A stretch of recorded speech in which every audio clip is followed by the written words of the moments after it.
হিন্দু ধর্মে এমন অনেক গাছপালা রয়েছে যেগুলিতে ঈশ্বরের অবস্থান বলে মনে করা হয়। হিন্দু শাস্ত্র মতে সেই সব গাছগুলি ঈশ্বরের মতোই আরাধনা করা হয়। দেবী জ্ঞানে হিন্দুরা রোজ তুলসী পুজো করার রীতি প্রচলিত করেছে। একইভাবে হিন্দু ধর্মে এবং বাস্তু অনুসারে শমী গাছকে অত্যন্ত শুভ বলে মনে করা হয়। কথিত আছে, শিবলিঙ্গে শমী পাতা নিবেদন করা হলে ভোলে বাবা অত্যন্ত প্রসন্ন হয়ে ভক্তদের ওপর আশীর্বাদ বর্ষণ করেন। শুধু তাই নয়, শমীও শনিদেবের সঙ্গে সম্পর্কিত, তাই বিশেষ দিনে শমী গাছের বিশেষ পুজো করা হয়ে থাকে। তুলসী গাছের মতো এই গাছেও জল দেওয়া খুবই গুরুত্বপূর্ণ। বাড়িতে শমী গাছ থাকলে সেই গাছে কখন জল দেওয়া উচিত তা হয়তো অনেকেই জানেন না। বাস্তু অনুসারে শমী গাছ শনিদেবের সঙ্গে সম্পর্কিত এবং ন্যায়ের দেবতা শনির দিন শনিবার, তাই শনিবার শমী গাছে জল দেওয়া খুবই উপকারী বলে মনে করা হয়ে থাকে। এই জন্য সূর্যোদয়ের আগে ঘুম থেকে উঠে স্নান করে একটি পাত্রে বিশুদ্ধ জল দিন। সূর্যোদয়ের আগে শমী গাছে জল দেওয়া উচিত। কথিত আছে যে শনিবার সূর্যোদয়ের আগে শমী গাছে জল নিবেদন করলে শনির দোষ কেটে যায় বলে মনে করা হয়।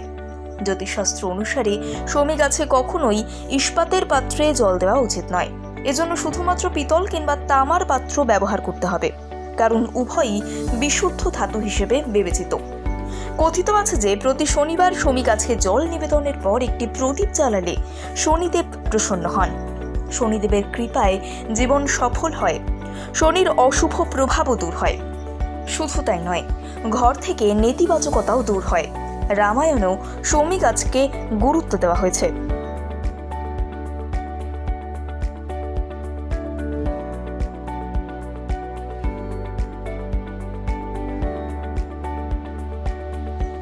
হিন্দু ধর্মে এমন অনেক গাছপালা রয়েছে যেগুলিতে ঈশ্বরের অবস্থান বলে মনে করা হয়। হিন্দু শাস্ত্র মতে সেই সব গাছগুলি ঈশ্বরের মতোই আরাধনা করা হয়। দেবী জ্ঞানে হিন্দুরা রোজ তুলসী পুজো করার রীতি প্রচলিত করেছে। একইভাবে হিন্দু ধর্মে এবং বাস্তু অনুসারে শমী গাছকে অত্যন্ত শুভ বলে মনে করা হয়।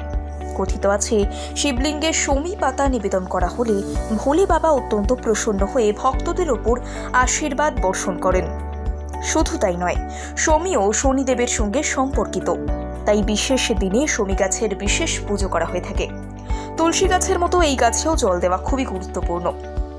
বাড়িতে শমী গাছ থাকলে সেই গাছে কখন জল দেওয়া উচিত তা হয়তো অনেকেই জানেন না। বাস্তু অনুসারে শমী গাছ শনিদেবের সঙ্গে সম্পর্কিত এবং ন্যায়ের দেবতা শনির দিন শনিবার, তাই শনিবার শমী গাছে জল দেওয়া খুবই উপকারী বলে মনে করা হয়ে থাকে। এই জন্য সূর্যোদয়ের আগে ঘুম থেকে উঠে স্নান করে একটি পাত্রে বিশুদ্ধ জল দিন।